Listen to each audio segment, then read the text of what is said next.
آپ سے دل کی باتیں کرتا ہوں. جی جی یہ ریکارڈ کر لیں. ہاں بالکل. اس بات چیت کا مقصد آپ کی وساطت سے تمام پاکستانیوں کو 2-3 گزارشات کرنی ہے. آج اسمبلی میں نے تقریر کی ہے اور وہاں پہ میں نے دل کی بات کی ہے. پاکستانیوں ہم سب دہشت گردی کے ایک افریت سے، ایک بلا سے جو ہے دوچار ہیں، جو ختم ہونے کا نام ہی نہیں لے رہی ہے. 24 سال ہو گئے ہیں پاکستانی مر رہے ہیں، چاہے وہ بے گناہ سویلین ہو، چاہے فوجی ہو، چاہے پولیس والے ہو، ایف سی کے اہلکار ہو، اور چاہے وہ ہزاروں بے گناہ وہ لوگ ہو جن کو اٹھایا جاتا ہے. کسی کے پاس طالب گزر جاتا ہے یا دکان سے خریداری کر لیتا ہے تو دکاندار کی شامت آ جاتی ہے، دکاندار جو ہے وہ گم ہو جاتا ہے. طالب خود جو کر رہا ہے وہ اپنے اعمال کا خود ذمہ دار ہیں. اس کے چچا کو اٹھا لیا جاتا ہے، اس کے باپ کو اٹھا لیا جاتا ہے، اس کی برادری کے لوگوں کو اٹھا لیا جاتا ہے، گھر گرائے جاتے ہیں. آپ نے اس جنگ کو ختم کرنا ہے، پھیلانا نہیں ہے.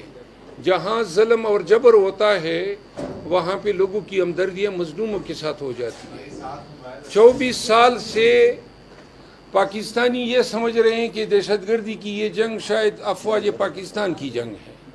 یہ افواج پاکستان کی جنگ نہیں ہے، یہ پورے پاکستان کی جنگ ہے، یہ ہر پاکستانی کی جنگ ہے.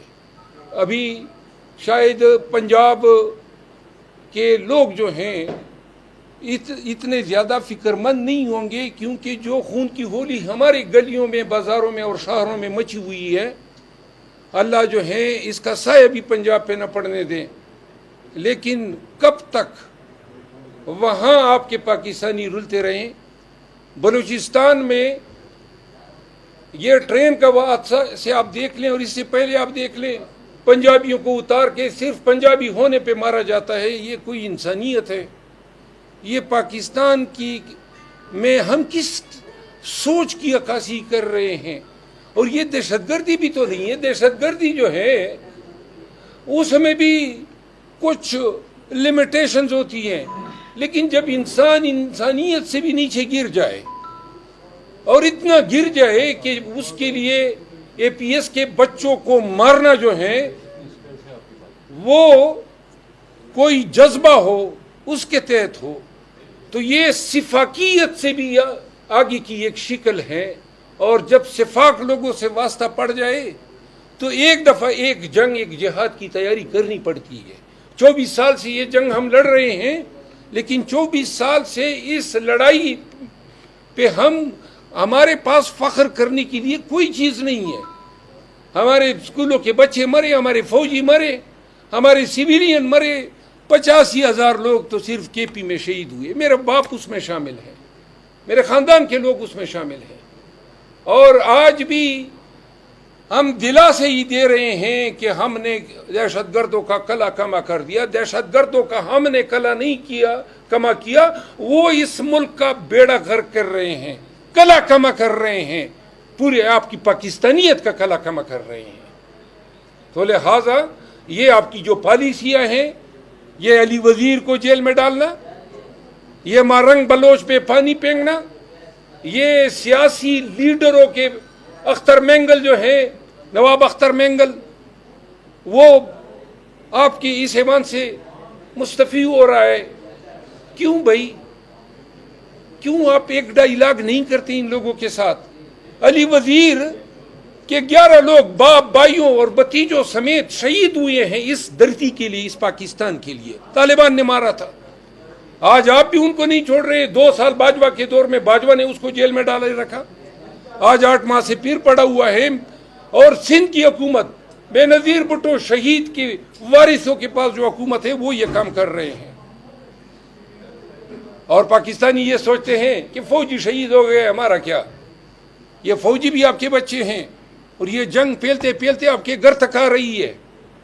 تو لہٰذا اس جنگ کو فوج کی جنگ سمجھنا. یہ پورے ٹرین کو جو ہے آئی جے کیا، کدھر تھی آپ کی؟ اور یہاں پہ آج کے رادات پیش کیا ڈاکٹر صاحب نے کہ جی ہم افواج کو خراج تحسین پیش کرتے ہیں. بنو میں ISI دفتر پہ اٹیک ہوا تو ٹی وی پہ پٹیاں چل رہی تھی آپ لوگوں کی میڈیا پہ کہ جناب ہم خراج تحسین پیش کرتے ہیں 6 دہشت گردوں کو واصل جہنم کیا. وہ جو 13 بے گناہ شہید ہوئے تو جیت آپ کی ہے. کس طرح کی جیت ہے؟ 15 آپ کے مر جاتے ہیں, 2 وہ مر جاتے ہیں اور جناب آپ شادیاں بجاتے ہیں. کیوں کر آپ کامیاب نہیں ہو رہے ہیں؟ آپ کی انٹیلیجنس ایجنسیاں کیوں کر ان دہشت گردوں کو اور خودکشوں کو ٹارگٹ تک پہنچنے سے پہلے انٹرسپٹ نہیں کر پاتی ہے؟ کیا کر رہی ہے؟ ہم تو آپ پہ نمبر 1 کے دعوے دار ہیں. تو اس ملک کی بھلائی کا سوچ ہے نا. آج تقریریں تو بہت ہوئی, مطلب کی بات یہ ہے میں نے تجویز آج دی ہے اور آپ کی وساطت سے پاکستانیوں نے اس جنگ کو اپنی جنگ سمجھنا ہے. یہ فوج کی جنگ نہیں ہے اور فوج نے منمانی نہیں کرنی ہے کہ جی میں ہی پالیسی وضع کروں گا اور میں ہی سرحدوں پہ اور ایران اور افغانستان کے ساتھ تعلقات کی جو ہے پالیسی مرتب کروں گا. یہ کام ملک کی مفاد میں ہونا ہے, یہ کام سیاستدانوں نے کرنا ہے, یہ کام پارلیمان نے کرنا ہے. اور میں نے تجویز دی ہے کہ آئے تمام سیاسی پارٹیاں اور فوجی قیادت بیٹھ جائے اور وہ پالیسی مرتب کرے جو 2 ماہ کے لیے نہیں ہو, 4 ماہ کے لیے نہیں ہو. گڈ اور بیڈ طالبان کی پالیسی نہیں ہو, آپ ان کو نکالنے کی پالیسی نہ ہو یا چند ماہ بعد واپس لانے کی پالیسی نہ ہو. ایک پالیسی بناؤ کہ سے بگ نو ٹو ٹیررزم, دہشت گردی نامنظور, اور یہ ہر شکل میں نامنظور ہونی چاہیے اور ہر قسم کی اور ہر وقت کی. آج جو پالیسی وہ 20 سال بعد بھی پاکستان کی ریاست کی وہی پالیسی ہونی چاہیے. یہ مصلحتوں کے تحت ہفتہ پالیسیاں تبدیل کرنا یہ اس ملک میں امن, شانتی اور سلامتی کا باعث نہیں بن سکتی ہے. پاکستانیوں کو, ان کے بچوں کو, ہمارے شہریوں کو امن کی ضرورت ہے. بازاروں میں اور اسکولوں میں جب اپنے بچوں کو بھیجیں تو ہمیں یہ فکر نہیں ہونی چاہیے کہ وہ واپس زندہ آئیں گے بھی نہیں یا ان کا بھی عشر APS کے بچوں کی طرح ہوگا. ٹرینوں میں جانے والے, شاہراہوں پہ, روڈوں پہ, موٹر ویز پہ جانے والے مسافروں کو یہ اندیشہ نہیں ہونا چاہیے کہ کوئی ناکہ بندیاں کر کے ان کے شناختی کارڈ چیک کرے گا کہ نام میں کہیں حسین تو نظر نہیں آ رہا ہے. تب ہی کہیں جا کے ہم اس ملک میں امن لا سکتے ہیں. اور یہ آپ سب کی, ہر ایک کی یہ جنگ ہے. یہ جنگ فوج کی جنگ ہوتی تو فوج جیت چکی ہوتی, 24 سال سے لڑ رہی ہے. جب تک پاکستانی اس کو اپنی جنگ نہیں بنائیں گے یہ جنگ ہم نہیں جیت سکتے. بہت شکریہ. اچھا مروت صاحب, ایک سوال یہ بھی لے لیں کہ جہاں ریاست کا اپنا انٹرسٹ ہو, جیسے کہ ابھی یہ جو واقعہ پیش آیا فوری طور پر ایکشن لیا گیا اور اس پہ دکھایا گیا فوری طور پر ریئیکشن ہے, لیکن پچھلے 5-6 ماہ سے پاکستان کے لوگ محاصرے میں ہیں, ان تک فوڈ نہیں پہنچ رہا ہے, ان تک ادویات نہیں پہنچ رہی ہے, وہاں بچے بلک کر مر چکے ہیں. تو اس پر یہ دورہ میاں کیوں ہے؟ یہ وہاں بھی پاڑا چینار میں بھی ریاست کی ناکامی ہے اور پاڑا چینار میں رہنے والے اہل سنت اور اہل تشیع سے بست عرض کر رہا ہوں کہ اپنے بچوں کو تم لوگ خود مار رہے ہو. مسلکی نفرتوں کی بنیاد پہ اپنے زمین, اپنی دھرتی, اپنے ضلع کو تم نے جہنم بنایا ہوا ہے. کیا اس مسلکیت کی بنیاد پہ کیا کامیابی حاصل کر رہے ہو؟ قاتل تم لوگ بن چکے ہو, دہشت گرد تم لوگ بن چکے ہو, بدامنی پھیلانے کا باعث تم بن چکے ہو. خدا را اپنی نسلوں پہ رحم کرو. فرشتے نہیں آئیں گے, نہ افغانستان سے لوگ نازل ہوں گے تمہارے درمیان امن کرانے کے لیے, جب تک پاڑا چینار کے لوگ خود یہ تصویر نہیں کرتے ہیں کہ ہم نے اپنی صفوں میں موجود تمام شر پسندوں کو جو ہیں ٹکانے لگانا ہے, ان سے ہتھیار لینے ہیں. یہ بدامنی جو پاڑا چینار میں ہے وہ کہیں باہر کی لائی ہوئی نہیں ہے, وہ وہاں مسل کی بنیادوں پہ یہ 2 طاقتیں آپس میں برسر پیکار ہے. بس کرو اس کو, آپ کی بچے مر رہے ہیں, دیگر لوگ تو تماشا کر رہے ہیں. اور جہاں تک آپ نے بات کی نا کہ یہ بلوچستان میں پھر کارروائی ہوئی, خاک کارروائی ہوئی, جنہوں نے مرنا تھا وہ مر گئے, وہ دفن ہو جائیں گے, تدفین ہو جائیں گے اور پھر جناب کہیں گے کہ جی ہم خراج تحسین، کس چیز کی خراج تحسین پیش کر رہے ہو؟ کیا ہم لوگ اپنے ملک میں یعنی آزادی سے پھر سکتے ہیں؟ جائے نا کے پی میں ذرا تھوڑا سا تیل لگا کے میرے ساتھ چلے، پتہ چل جائے کہ کیا باؤ چل رہا ہے۔ محمد صاحب یہ بتائیے گا کہ آپ نے جو نیوز کے ایک اینکر ہیں، ان کا نام وزیر زادہ ہے، وہ فرماتے ہیں کہ جو پختون ہے وہ دہشت گردوں کے سرکار ہے، وہ دہشت گردی کرنے والے بھی پختون ہی ہیں، حالانکہ جب تو پختون کیا ہوگا؟ دیکھیں، اس میں لسانیت کی بات نہیں ہے، اس میں پشتون اور پنجابی کی بات نہیں ہونی چاہیے۔ میرے ضلع میں دہشت گردی ہے اور مجھے پتہ ہے کہ وہاں ازبک تو نہیں آئے، نہ وہاں پہ تاجک آئے ہیں، میرے اپنے مروت قوم کے جوان ہیں اور انہوں نے اسلحہ اٹھایا ہوا ہے، تو لہذا ان سے بیٹھک کرنی چاہیے نا، ان کو بٹھانا چاہیے کہ بھائی کیا تکلیف ہیں ان کے، اور ہمارے باپ یہی مسلمان تھے، ہمارے دادا یہی مسلمان تھے، ہم ان سے بدتر مسلمان تو نہیں ہو سکتے ہیں۔ تو لہذا میرے زمین، میری دھرتی، میری لکی مروت میں نہ نیرے ہیں، نہ وہاں پہ کارخانے ہیں، نہ وہاں پہ سڑکیں ہیں، نہ وہاں پہ امن ہے۔ تو لہذا ایک واحد امن تھا، اگر ہمارے پاس ہوتا تو شاید ہم مفلوق الحالی، زبو حالی کا شکار ضلع ہے، اوپر سے جناب جتوں کے جتے، اٹیکس پہ اٹیکس۔ تو لہذا ان نوجوانوں کو بھی سوچنا چاہیے نا کہ کیا ہم اپنی دھرتی کی کیا خدمت کر رہے ہیں، اور اگر آپ کے بے گناہ لوگوں کو اٹھائے گئے ہیں تو آئیں بتائیں، تاکہ ہم ان کی آواز بن سکیں، ان کو نکال سکیں۔ یہ بات جو بھی کہتا ہے، پشتونوں کو خود سوچنا چاہیے نا، یہ پنجاب میں دہشت گردی کیوں نہیں ہو رہی ہے؟ یہ اسلام جو ہے سارا سمایا ہوا ہے پشتونوں میں، پشتونوں کو سوچنا چاہیے نا۔ ببر کارمل کے دور سے لے کر آج تک اسلام کے نام پہ اپنے ہی علاقے کو جو ہے جہنم بنایا ہوا ہے۔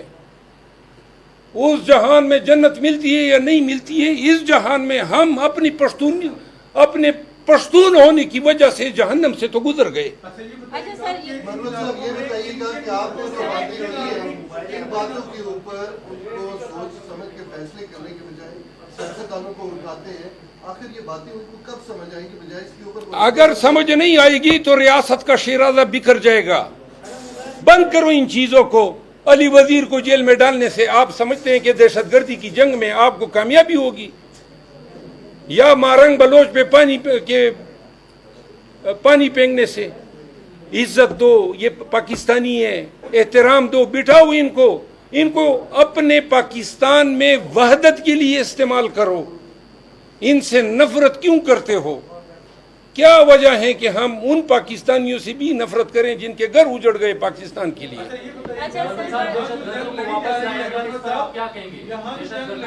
میں نے کہا نا کہ اگر ان کو واپس لائے گیا تو اس پہ باجوہ کو گرفتار کرو۔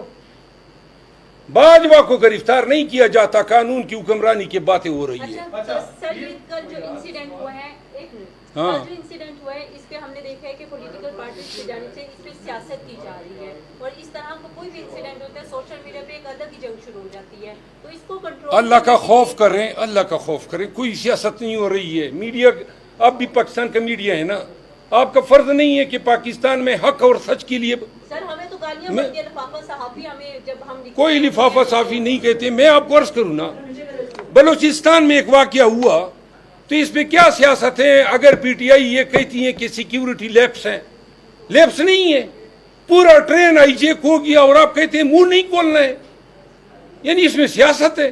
اگر آپ کوتاہیوں پہ، ناکامیوں پہ، اپنی غلطیوں پہ نشاندہی نہیں کریں گے تو یہ تو پھر بھی ہوں گی، اور یہ پاکستانیت ہے کہ جی آپ کسی کو یہ نہ بتائیں کہ جناب یہ جو دیکھیں جو آئے ہیں فوجی جو شہید ہوئے ہیں وہ تو اپنے خاندان، اپنے بچوں کو پالنے پوسنے کے لیے فوج میں ملازمت کرتے ہیں، اور اب اگر پی ٹی آئی نے یہ کہہ دیا ہے، میں یہ سمجھتا ہوں کہ پاکستان کی افواج، پاکستان کے ادارے، انٹیلیجنس ایجنسیوں کا فرض ہے کہ ان واقعات کی روک تھام ہو ایڈوانس میں۔ یہ ملک کے دنیا کی دیگر حصوں میں کیوں نہیں ہو رہے ہیں؟ یہی Afghanistan, Tajikistan, Uzbekistan, Iran China کے ساتھ بارڈر شیئر کر رہے ہیں، ادھر دہشت گردی کیوں نہیں ہو رہی ہے؟ باڑ لگا دیے پورے ڈیورنٹ لائن پہ، باڑ لگانے کے باوجود کس طرح یہ تراندازیاں ہو رہی ہے؟ تو لہذا اپنی ناکامیوں کو، اپنی کمزوریوں کو، اپنی لغزشوں کو آپ نے اس کا احتساب کرنا ہوگا، آپ نے روکنا ہوگا. اور اسی لیے تو ہم کہتے ہیں چھوڑو سیاستدانوں کو، ان کے پیچھے لگ جائیں جو اس ملک میں اس دھرتی پہ امن جو ہے خراب کر رہے ہیں. چاروں طرف آپ دیکھ رہے ہیں سپر طاقتیں بھی ہیں اور سمندر پار بھی، کیا یہ عالمی طاقتوں کی جنگ بھی پاکستان میں لڑی جا رہی ہے؟ اپنے اپنے مفادات کی جنگ. بدبختی یہ ہے کہ پاکستان ہمیشہ عالمی طاقتوں کے لیے ایک سروگیٹ بھی بنا ہوتا ہے. پہلے ہم نے امریکہ کی ایما پہ روس کے خلاف افغانستان میں جنگ لڑی، بڑے فخر سے ہمارا میڈیا اس دور میں کہا کرتا تھا، ضیاء الحق کو مجاہد اعظم کہا کرتے تھے. کلاشنکوف آئی، ہیروئن آئی، پاکستانیوں کو پتہ ہی نہیں چلا کہ ان کے ساتھ کیا ہاتھ ہو گیا. ہم اسی میں خوش تھے کہ جی ہم نے تو روس کو شکست دے دی. اپنے ملک کا ستیہ ناش کر دیا آپ نے افغانستان میں در اندازی کر کے.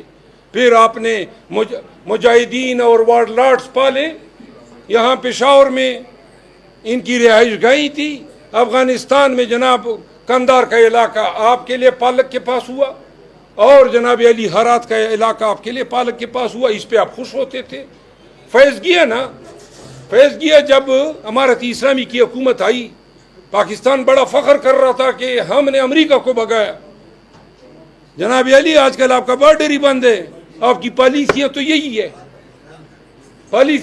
ہے، دنیا کو بھی پیغام دیا کہ ہم ان کی تائید کر رہے ہیں. آج بھی امریکہ یہ سوچتا ہوگا کہ ہمارا اسلحہ جو افغانستان میں پڑا ہوا ہے، آپ کا بھی حصہ ہے. آج آپ کا بارڈر بند ہے، بارڈر پہ آپ کی ان کے ساتھ چپکلش ہیں، بلکہ جنگ ہے. افغانستان کے ساتھ تعلقات ٹھیک کرنے ہوں گے. امارت اسلامی کی حکومت کو ماننا ہوگا. ہم نے ان کے ساتھ بجائے کہ ہم ان کے خلاف ہتھیار اٹھائیں، ان کو ٹیبل پہ بٹھائیں. علی امین خان نے تجویز دی ہے کہ کے پی کا ایک وفد چلا جائے، جرگہ کریں امارت اسلامی کے ساتھ، تاکہ ہم یہ پا تو سکیں کہ کیوں ہو رہا ہے مرج اضلاع میں یہ دہشت گردی. یہ کام ہم نے کرنے ہوں گے. سر، جس باجوہ کو آپ ابھی کہہ رہے ہیں کہ گرفتار کیا جائے، اس کے دور میں تو آپ شادیانے بجاتے تھے. آپ کہتے تھے کہ باجوہ وہ جو شادیانے